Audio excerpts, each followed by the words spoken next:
In this video, we'll be going over monsters that have 2 or more evolutions to them, and rank them in order of which ones have the best card evolutions. And at number 10, we have Blue Eyes Ultimate Dragon. This is the fusion monster for the Blue Eyes White Dragon archetype, one of the most supported archetypes in the game, and because of this, their old fusion received 2 evolution forms over the years. The first one was Neo Blue Eyes Ultimate Dragon, which has the same stats as the original, and has the effect where it can attack multiple times by sending other copies of Blue Eyes fusion monsters from your extra deck to the graveyard. Then later on, they introduced Blue Eyes Alternative Ultimate Dragon, which again has the same stats and summoning condition of requiring 3 Blue Eyes White Dragons as materials, and has the effect to destroy 1 card your opponent controls, and cannot be targeted or destroyed by your opponent's card effects. And also, if one of its materials was Blue Eyes Alternative White Dragon, you can activate its third effect, which allows you to destroy up to 3 cards your opponent controls instead of just 1. But this card cannot attack the turn you use that effect. So both of the evolutions are straight up upgrades over the original, seeing as they literally have the same conditions to be brought out, the same stats, and actually have decent effects tied to them. Which is why it's almost hilarious to say that only the original vanilla version of Blue Eyes Ultimate Dragon has seen competitive play. And the reason the original Blue Eyes Ultimate Dragon sees competitive play is because it holds the distinction of being the highest attack non-effect monster in the game at 4,500. So it's the best target to be cheated out of the extra deck with a card like Fists of the Unrivaled Tenyi, which can float into non-effect extra deck monsters on its destruction. And the other 2 cards are just a little bit too cumbersome to be brought out for not really doing enough once they hit the field to justify their tough summoning requirements. Whereas Blue Eyes Ultimate Dragon can be cheated out pretty easily, and that's always how it was brought out, was being cheated out of the extra deck essentially. Even before Fists of the Unrivaled Tenyi came out, it used to see play in the earlier days of the game, and only in decks that cheated it out of the extra deck for its high attack point value. But since the original has seen way more play than any of its evolutions, it's kinda at the bottom of this list, but also a good thing to kind of start off with what we'll be talking about here. And at number 9, we have Jinzo. Jinzo was one of the best 1 tribute monsters in the game when it first came out, as it has an impressive 2400 attack, while also having the effect to just negate all trap effects. So as long as Jinzo is out, neither player can use trap cards, which is pretty good. That's why the card still sees play even to this day actually. Jinzo was eventually given an evolution in the form of Jinzo Lord, which has a slightly higher attack than the original, also negates all trap effects on the field, but requires you to tribute the original Jinzo in order to bring it out from your hand. And it has kind of a laughably bad effect, where it allows you to destroy all face-up traps on the field, and then inflicts a little bit of burn damage to your opponent for each card destroyed with its effect. Jinzo Lord was not big enough of an improvement where it would be worth playing alongside the original Jinzo, as it's kind of one of the worst evolution forms in the game even.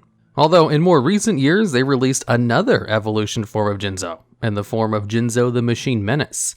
Jinzo the Machine Menace is level 7, but has the same stats as the original, and has the effect where it can special summon itself from your hand as long as there's a face-up trap card on the field or in either player's graveyard. Which is an incredibly easy requirement to bring this card out. It also has a quick effect where it can tribute itself to special summon a Jinzo from your hand or graveyard, and then destroy all of your opponent's trap cards. So while Jinzo the Machine Menace can't negate all traps like the original Jinzo, he can bring out the original Jinzo pretty easily, while also destroying all of your opponent's traps anyways. And is also incredibly easy to bring out with its summoning condition. Although there's no point to play it when most decks that use Jinzo just kind of play him in a different strategy and not a pure Jinzo focused deck. So it's more of a gimmick for now. So Jinzo kind of has the same problem as Blue Eyes Ultimate Dragon, where it's still played a lot more than its evolved versions. Although it's played a lot more than the Blue Eyes Ultimate Dragon, and that's why it's a little bit higher on this list. And at number 8, we have the legendary Fisherman. This is a level 5 monster with kind of low stats at 1850 for a level 5 monster, which simply has the effect that while the field spell card Umi is on the field, it's unaffected by spell effects and cannot be targeted for attacks, although it doesn't prevent your opponent from attacking you directly if it's the only attack target. Now, surprisingly, this original card never saw any competitive play, even if it could be brought out easier with a Legendary Ocean, which would treat it as a level 4 monster in your hand. Then, many years later, they introduced 2 evolution forms of this card, and they gave them incredibly original names, where they're called the Legendary Fisherman 2 and the Legendary Fisherman 3. Fisherman 2 has the effect where it becomes a Legendary Fisherman while it's on the field or graveyard, and while you have Umi on the field, this card becomes unaffected by monster effects. And then it has a floating effect where you can add a level 7 water monster from your deck to your hand when it's destroyed by battle or leaves the field by an opponent's card effect. The legendary Fisherman 3 is coincidentally a level 7 water monster, which can only be special summoned from your hand by tributing a legendary Fisherman on your side of the field. And when it's brought out, you get to banish all of your opponent's monsters, but can't attack the turn it uses that effect. It also has some really good protection, where it can't be destroyed by battle or card effects, and is also unaffected by spell and traps. It is still affected by monster effects, so it's not immune to everything, but it's immune to almost everything else. It's as close as you can get to being immune to everything without being immune to everything. Although, since it's not immune to monster effects, that kind of not makes it very good, because that's the one thing you want to be immune to, with how monster effect heavy the game is in the current meta, and how the meta has been for like the past 10 years. It also has another niche effect where you can return all of your opponent's banished cards to their graveyard in order to make it so the first battle or effect damage your opponent takes this turn becomes doubled. Now, these two evolutions were released alongside Sea Stealth Attack, which is a continuous trap card that actually saw competitive play, because it gives all of your level 5 or higher water monsters the ability to destroy monsters at the beginning of the damage step, which is really good. It also has excellent protection, where you can banish a water monster in order to prevent your spell and traps from being destroyed by your opponent's card effects, which doubles its protection for the water monster it banishes as well, since that monster gets returned during the end phase. And it also conveniently allows you to activate Umi from your graveyard or hand when the card is used. So it pairs very well with the legendary Fisherman cards, but was actually used in Phantasm Spiral decks because they can summon level 8 water tokens super easily, so they can make better use of this card than the legendary Fisherman can. And at number 7, we have Harpie Lady. Harpie Lady is an incredibly low statted level 4 vanilla monster with only 1300 attack and 1400 defense. Although this card probably has the most amount of evolution forms out of any other card in the game, as it currently has around 13 cards that can treat their name as Harpie Lady, with 4 of them allowing them to treat their card's name as Harpie Lady while in the deck, which means you can't actually play all 4 of them in the same deck because of the rules regarding the amount of named cards in your deck. And a lot of the evolutions of Harpie Lady are absolutely better than the original, and actually saw competitive play over the years. Some of the best evolutions, though, would definitely have to be Harpie Channeler, who can treat its name as Harpie Lady while in the field or in the graveyard, and it has the effect where you can discard a Harpie card in order to special summon a Harpie monster from your deck, which does include Harpie's pet dragon, and she has an additional effect to be treated as level 7 while you control a dragon-type monster. So her effects allow you to go into rank 7 Xyz plays, and made her a staple addition in pretty much all Harpie decks when she came out. There's also Harpie Lady 1, which is one of the 4 monsters that treats its name exactly as Harpie Lady at all times, and has the same exact stats as the original, plus the effect to just increase the attack of all your other wind monsters by 300. So if Harpie decks play any monsters that have Harpie Lady in their name in the deck, generally they play copies of Harpie Lady 1 or Cyber Harpie Lady, which is just Harpie Lady but with 1800 attack. There's also Harpie Queen, one of the highest stats of the level 4 or lower Harpie monsters at 1900, and her name is treated as Harpie Lady while in the field or graveyard, and she can discard a stuff from the hand to the graveyard in order to add the Harpie field spell card to your hand, which allows you to destroy spell and traps when Harpie monsters are summoned. Harpie Dancer allows you to bring out more Harpies and also activate the field spell card to destroy more spell and trap cards. Harpie Harpist allows you to search out more Harpies while using it for materials for extra deck plays. Harpie Conductor is the link monster of the archetype, which can bounce monsters your opponent controls when you use the effect of Harpie Dancer, and also treats its name as Harpie Lady on the field or in the graveyard. Harpies recently received a new synchro monster called Cyber/Harpie Lady, which allows you to treat a Harpie monster as a tuner for its summon, so you don't actually need to play any tuner monsters in a Harpie deck to bring it out, which allows you to bounce your Harpie cards and treat its name as Harpie Lady while in the field or graveyard. So since basically the entire deck treats its name as Harpie Lady, and pretty much all of them are just straight up better versions than the original, this one kind of takes the cake of having the most amount of evolutions on this list, and Harpie decks have seen competitive play over the years. And at number 6, we have Stardust Dragon. This card has a couple of evolutions, but for this one I'm only going to be talking about Shooting Star Dragon and Shooting Quasar Dragon. Now first off, the original Stardust Dragon actually saw competitive play over the years because it's a pretty decent card. For a level 8 synchro monster with generic materials, it has the effect where it can tribute itself in response to an effect that would destroy a card on the field in order to negate and destroy that card, after which this card will special summon itself from the graveyard during the end phase. So once per turn, you just have a negate of a destruction effect, and there's lots of destruction effects when the card first came out. In fact, it's still occasionally useful in the meta when it's all about destruction effects. In its first evolution, Shooting Star Dragon is a level 10 synchro monster which requires a Stardust Dragon as one of its materials, plus a tuner synchro monster. So it's pretty obvious that it's an upgraded version of Stardust Dragon. And the card has a pretty impressive baseline attack stat at 3300.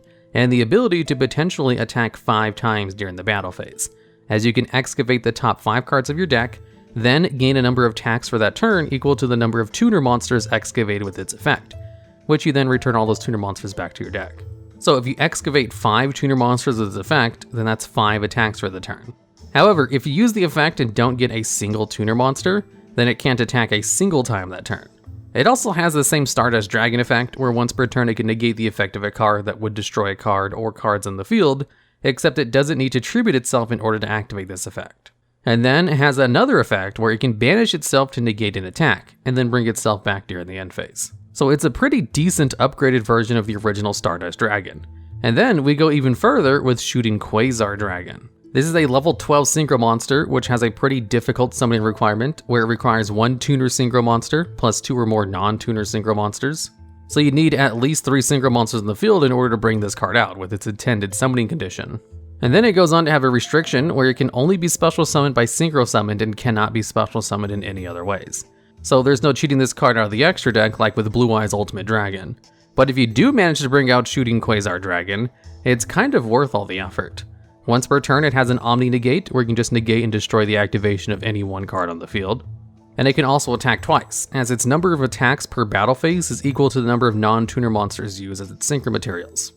And since it requires at least 2 of them, it can attack at least 2 times when it's brought out properly. And with 4000 attack baseline, this thing can win you the game if it attacks directly with both of those attacks.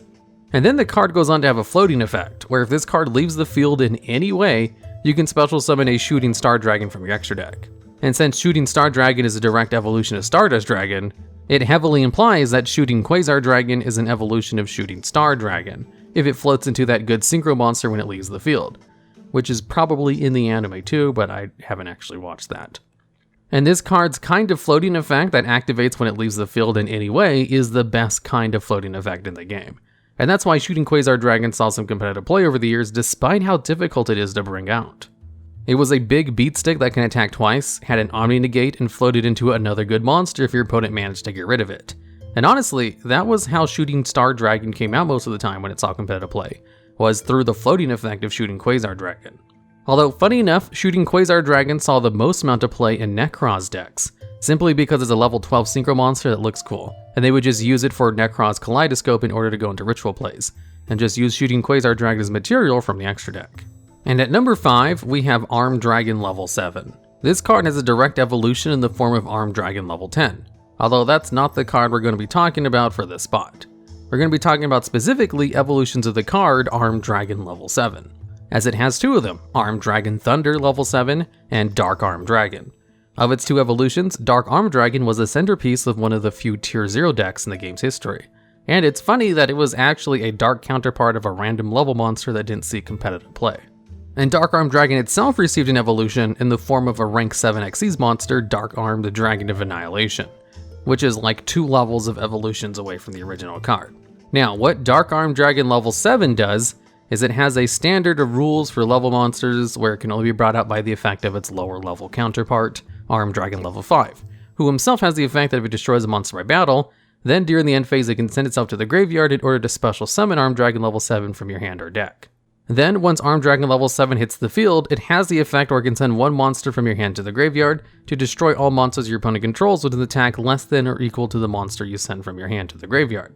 So it has the potential to wipe out all of your opponent's monsters, but only if you send a really strong monster from your hand to the graveyard to use its effect. So it was never really played because that's too much setup for not really enough payoff. Then the card got an evolution in the form of Dark Armed Dragon, and it's the only one of the levels of the Armed Dragons who got a dark counterpart for some reason, where it has the exact same stats as the original, but has a completely new effect, where this card cannot be normal summoned or set, and can only be special summoned from your hand by controlling exactly 3 dark monsters in your graveyard. Then it goes on to have an effect where you can banish 1 dark monster from your graveyard to destroy 1 card on the field. and neither its summoning condition or its on-field effect are once per turn. And since its summoning condition doesn't require you to move any of the resources, if you have exactly 3 dark monsters in your graveyard, then you can bring out all copies of Dark Armed Dragon from your hand. And if you have a way to fill up your graveyard with a whole bunch of dark monsters after it hits the field, then Dark Armed Dragon can selectively destroy all the cards on the field. This was a pretty good effect for a long time in the game's history. It's only recently, within like the past 5 years, where this kind of effect has been kind of power crept to the point where being able to destroy all of your opponent's cards during your turn isn't really a big deal anymore. But when this card first came out, that was amazing, and led it to leading the charge in one of the best decks in the game's history, where everybody was playing variants of Dark Armed Dragon. Then Armed Dragon Level 7 got another upgrade with some new support actually targeted at the level monsters themselves, in the form of Armed Dragon Thunder Level 7. A lot of the other Armed Dragon cards got Thunder versions as well. And what this card does is it can treat its name as Armed Dragon Level 7 while in the field or graveyard, similar to the Harpie support monsters, and it has the effect that it allows you to special summon a level 10 or lower Armed Dragon monster from your hand or deck, which allows you to bring out the original Armed Dragon Level 10 as well, since its name is treated as the original Dragon Level 7 while in the field. And it has an additional effect where if it's sent to the graveyard to activate a Dragon monster's effect, you can add an Armed Dragon card from your deck to your hand. So if this card is used as material for the original Armed Dragon Level 7, then you get to search a card from its discard, which would do a good job of offsetting that kind of terrible condition, since Armed Dragon Thunder Level 7 is actually a pretty okay monster itself. And at number 4, we have Magician of Black Chaos. This is a vanilla ritual monster, which never really saw play because ritual monsters were kind of cumbersome to bring out in the earliest portion of the day, and they weren't really worth the materials required to bring them out either. It wasn't until Guiche Keys came out that rituals started seeing play for being ritual monsters, and it wasn't until Necros came out that everyone found out how broken they can be when given proper support. Although early on in its life, Magician of Black Chaos received an upgrade, as it was turned into an effect monster called Dark Magician of Chaos. This card had the exact same stats as the original ritual monster, except it was an effect monster without restrictions on how it could be brought out, so it was just easier to use and actually had a really good effect, where when the card was brought out, you got to add a spell card from your graveyard to your hand. This gave it some interactions and allowed itself to be infinitely brought out, by just constantly recycling Dimension Fusion when spell economics was on the field, since Dark Magician of Chaos had 2 other effects, where it would always banish itself when it left the field, and it would banish any monster destroyed by battle. And even outside of being able to infinitely bring itself back out, just being able to bring a spell card back on its summon is incredibly strong. So the card was banned for a few years, before the card received an errata, where all they changed was how the spell card is added back to your hand. In that case, the spell card is only added back to your hand during the end phase, and they even gave it a hard once per turn on this effect. Then Magician of Black Chaos received another evolution, this one a lot more recently in the form of Magician of Black Chaos Max. This is another card which has the exact same stats as the original, and has the effect that when it's ritual summoned, you contribute 1 monster, then your opponent cannot activate monster effects for the rest of the turn. It also has another effect where you can add a spell card from your graveyard to your hand when it destroys a monster by battle. And Magician of Black Chaos Max also sees niche competitive play, because the ability to shut down your opponent's monster effects is really good, if you're able to bring out this card during your opponent's turn. And with the Megalith ritual cards, specifically Megalith Auk, you can just bring out Magician of Black Chaos Max during your opponent's turn in order to get an Azathoth-like effect and lock him out of monster effects for a turn, which is pretty good, even if you do need to tribute another monster in order to use that effect. Now, seeing as Magician of Black Chaos is part of the Dark Magician archetype, it enjoys a healthy amount of Dark Spellcaster support, and will probably continue to see more support in the future, as Dark Magician and Blue Eyes White Dragon decks constantly get new support over the years. And at number 3, we have Buster Blader. This is a level 7 monster, which simply has the effect that it gains 500 attack for each dragon monster your opponent controls or in their graveyard. So if your opponent has a single dragon type monster, then its attack will go up to 3100, which is a pretty respectable for a high level monster. Although if your opponent has no dragon type monsters, then it's kind of at a low amount at 2600. Now, this card has 2 direct evolution forms. One of them is Buster the Destruction Swordsmaster, which has the exact same stats as the original, and even treats its name as Buster Blader while in the field or graveyard, kind of a hallmark for Konami creating better versions of older cards. And all it does on the field is allow you to equip your opponent's monsters that are destroyed by battle or card effects, and send a monster that is equipped to this one to the graveyard in order to destroy your opponent's monsters that have the same type as that one. And this card's main use is just to be used as fusion material to bring out the next evolution, Buster Blader the Dragon Destroyer Swordsman. This is a fusion monster which requires the original Buster Blader plus a dragon-type monster as its materials. And its effect is that it gains 1000 attack and defense for each dragon monster your opponent controls or in their graveyard. So if your opponent has a single dragon-type monster, its attack becomes 3800. It also has an excellent lockdown effect, where your opponent's dragon-type monsters cannot activate their effects, and they're all changed in defense position. In addition, this card inflicts piercing battle damage but cannot attack directly. Now, since this card is so anti-dragon, you really need a way to change your opponent's monsters into dragon type, in order to take full advantage of Buster Blader the Dragon Destroyer Swordsman. Luckily, they have a synchro monster called Buster Dragon, which does exactly that while it's on the field, where while it's out, all of your opponent's monsters become dragon type. And of course, there's the option of DNA surgery to change all monsters in the field to dragon type as well. And Buster Blader the Dragon Destroyer Swordsman is really easy to bring out with the trap card Destruction Sword Memories, which can perform a fusion summon from your graveyard by using materials from the graveyard, which is kind of a first for this kind of effect, where you can perform a full fusion summon using only cards from your graveyard, with a chain that starts from your graveyard. And it's easy to get all those cards in the graveyard thanks to the Link monster, Protector Whelp of the Destruction Swordsman. And decks that try to lock your opponent out with the Fusion Buster Blader card have actually seen some competitive play in the past, and are just one more good piece of support away from being an actual powerhouse of a lockdown effect. So the upgraded version of Buster Blader does an excellent job of improving over what the intended card was trying to do, being anti-dragon, and is kind of ridiculously good at countering any dragon-based deck. And at number 2, we have Diabolos, King of the Abyss. Diabolos is a level 7 monster which cannot be special summoned and can only be tribute summoned by using dark monsters. And what the card does is while it's on the field, it cannot be tributed by card effects, and once per turn when your opponent draws a card for their draw phase, you can look at the top card of your opponent's deck before they draw that card, and decide to either leave the card on top of the deck or place it on the bottom of their deck. It doesn't prevent them from drawing a card though, so it's not a very good effect, and the card didn't really see competitive play. Then, when they released a series of Light Ray monsters, Diabolos got an evolution in the form of Light Ray Diabolos, where it could only be special summoned from your hand by having 5 or more light monsters with different names in your graveyard. And then had the effect where you can banish a light monster from your graveyard in order to shuffle one set card your opponent controls into their deck. But you got to choose to place the card on either the top or bottom of the deck when you shuffled it back, to play homage to the original version of the card, which kind of had a bad similar effect. Then, many years later, they released a proper evolution of the card in the form of Darkest Diabolos Lord of the Lair. But they also released Lair of Darkness field spell card. And what the new card does is have a slightly higher stat line, the same effect where it cannot be tributed, but gained a whole bunch of other more useful effects.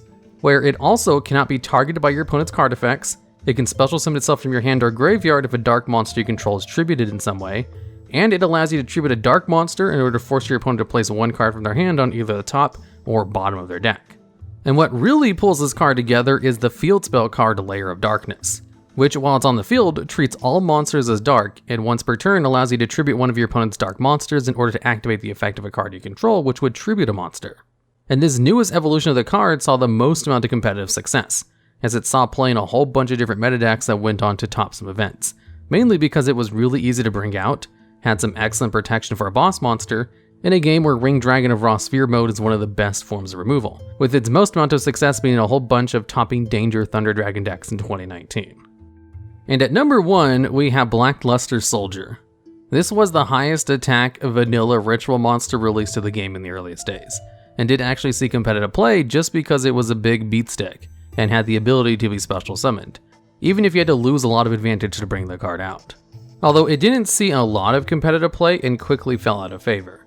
Then the card received an upgraded version in the form of Blackluster Soldier Envoy of the Beginning. This card was kind of ridiculously powerful and much easier to bring out than the original, where it could special summon itself from your hand by simply banishing one light and dark monster from your graveyard. Then it had 2 effects it could use. One of them allows you to banish one monster from the field at the cost of this card not being able to attack that turn. And the other one was if it destroys a monster by battle, it can make a second attack in a row. And a card which was easy to bring out, didn't require a normal summon, had 3000 attack, and could easily attack twice, was quite the powerhouse for a vast majority of the game's lifetime. Especially in 2004 when the card first came out. It was so strong that it was easily in the top 5 of the strongest cards in the game, if not the second strongest card in the game, right behind Chaos Emperor Dragon Envoy of the End. So the card was banned for a long time, and then released off the ban list eventually, once the power creep of the game got to the point where it just kind of fit in with everything else. Which is still kind of how it works today. Although that wasn't the only upgrade it got. In 2014, Blackluster Soldier Envoy of the Evening Twilight came out, which was supposed to be a downgraded version of Blackluster Soldier Envoy of the Beginning, but still makes it an upgrade over the original Blackluster Soldier. Where this new one had the effect that it can only be special summoned from your hand if you have an equal number of light and dark monsters in your graveyard, and you can banish all the light or dark monsters from your graveyard in order to bring this card out.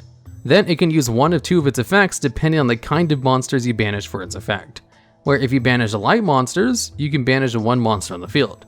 If you banish dark monsters, you get to banish one random card in your opponent's hand face down until the end of your opponent's next turn.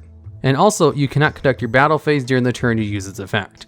And randomly, it's also treated as a light attribute monster while on the field, in addition to dark. So this card was kind of the precursor to Chaos Dragon Legionnaire, as an actual good Chaos card with a similar type of effect. Although a year later, they released a whole new wave of Blackluster support, including a brand new Blackluster Ritual monster, Blackluster Soldier Super Soldier, where it has the same stats as the original, but actually has an effect, where if it destroys a monster by battle, you get to inflict damage to your opponent equal to the attack of the monster in the graveyard.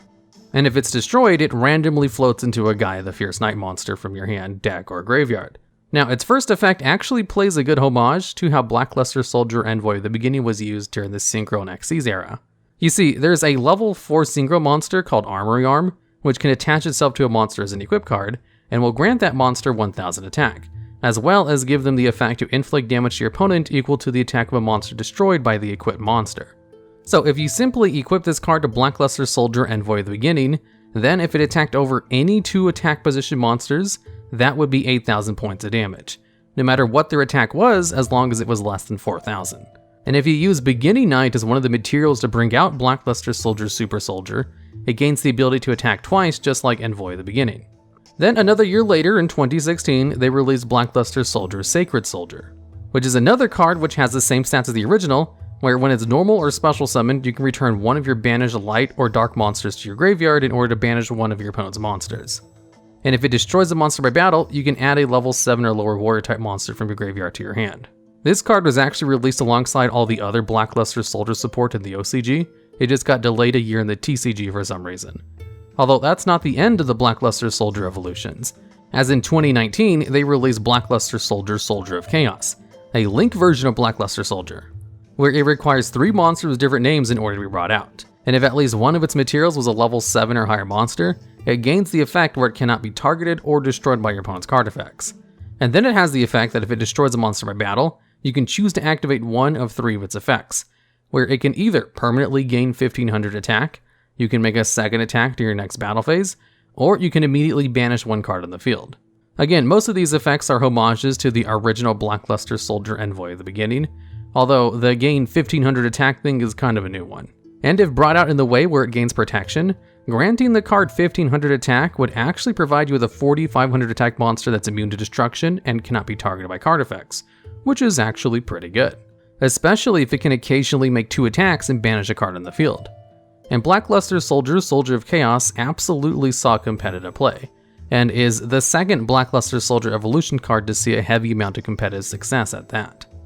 Although recently they released one new Blackluster Soldier evolution, or a Toon version of it anyway.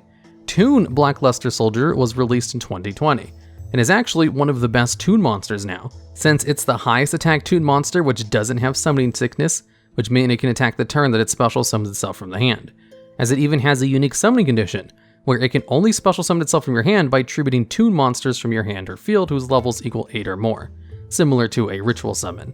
And since it's tied with one of the highest attack Toon monsters, currently has the highest attack of Toon monsters which can attack directly the turn it's brought out, can also bring itself out much easier than all the other high level Toon monsters, and has the added benefit of being able to banish a card if you give up your attack, it's actually kind of the new powerhouse of Toon decks, where they built most of their strategies around Toon Blackluster Soldier.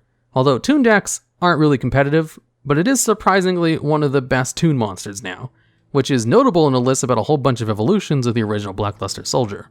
So Blackluster Soldier received a ton of evolutions, and 2 of them saw widespread competitive play, which is why Blackluster Soldier takes the #1 spot on this list pretty easily. Alright, and that's the list. Like I said in the other evolution videos, there's a ton of cards that have retrains or evolutions made of them. So if you think I missed any other good ones that have 2 or more, I'd love to hear about them down in the comments, as well as ideas for future videos just like this one. And also, did you know only 32.4% of people who watch these videos are actually subscribed to the channel?